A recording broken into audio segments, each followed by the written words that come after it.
candy. Dragula Titans recap in 5 minutes, episode 2. Another day in the workroom. Everybody seems to be in pretty good spirits, except for maybe Erica Clash, who seems to blame Abhora for being in the bottom. I'm not really sure how that worked. Everybody pretty much side-eyes her about this. Of course, everyone that was defending Abhora last week is defending her this week. Nobody's really defending her any more or less. It's pretty much the same. Of course, people have to proclaim to be empaths, and that's why they say, oh, I'm so empathetic, and child. Very, very, very empathetic, emotional person myself. As an empath. Same Coco Kane.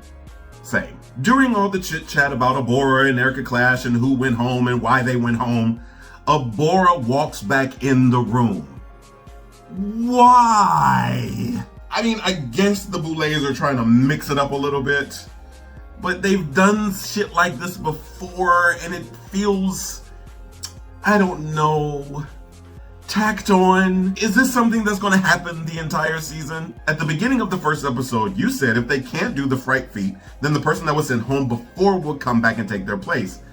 But it seems like you've thrown that rule out the window. So anyway, so they get called to the main stage and they're explained what the floor show will entail. They're going to have to dress up as witches. And for some reason, I felt like that was one that was missing from the last episode where they were supposed to dress up as iconic Halloween costumes. Somebody missed the witch. Also, they're supposed to make their own shoes, which is, I don't know. I don't know if that's a thing. I don't know if that's something that needs to happen on this show, but it actually turns out to be pretty cool later. I don't know. I don't remember them saying that. And of course, it's another lip sync. They also find out that this week's fright feat is Burn the Witch, where they have to eat a bunch of hot shit. Now, this is something that people do on YouTube for views all the time, so I guess it makes sense for this to be a fright feat. This one is definitely giving me a little fear factor energy. And the person that eats the most hot stuff without tapping out wins the challenge. And the winner gets to curse whoever they want to with a very, very silly curse. Casting the curse of baldness on an opponent will evaporate that person's wig or headpiece for the entire floor show. During this fright feat, Abhora and Erica Clash go head to head and they're eating and eating. It's stunning. It's stunning. It's great. It's watching them eat the hottest shit on the planet and get visibly ill from trying to eat it all. Now, me, I'm sitting there. I'm concerned for their health because I'm an empath. And Erica Clash wins. And who does she curse? Why, Abhora! Why wouldn't she?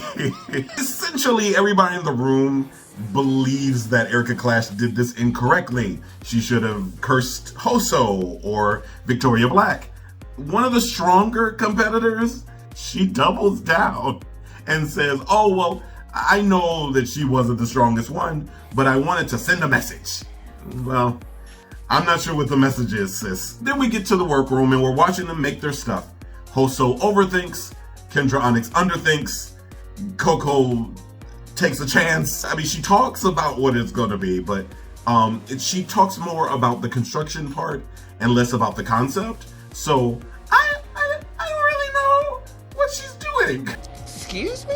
Team Coco K. We find out the judges this week is Bonnie Aarons from the Nun franchise, or from the Conjuring franchise as the Nun, and then one of the first judges from the Boulay Brothers Dragula, I was say Drag Race, Darren Stein, who is a director and something. I don't remember. The lip sync song turns out to be Shoes by Kelly. I like that song. And I know they're doing it because of the shoe challenge, but some of my favorites tonight turned out to be Abhora, who actually looked really, really cool with the bald cap and the swirls going up. That was actually really fucking cool. Victoria Black I liked with the missing eye.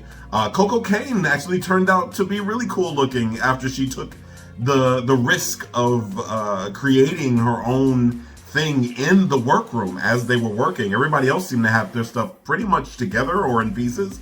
Coco Kane made something brand new, and that that needs to be commended. But we find out that Eva Destruction wins. I do not agree with this win, but hey, she looked fine. Backstage, after we find out that Yovska and Kendra Onyx are in the bottom, which is fair. Abhora is just walking around and finds the vote for Yovska, which seems very produced. Why would the votes just be sitting out? I thought you counted all the votes. You didn't count all the votes? Yovska ends up getting eliminated. But does it matter? Does it matter when you send home Abhora and then you bring Abhora back? This episode was certainly one that happened. See you next week.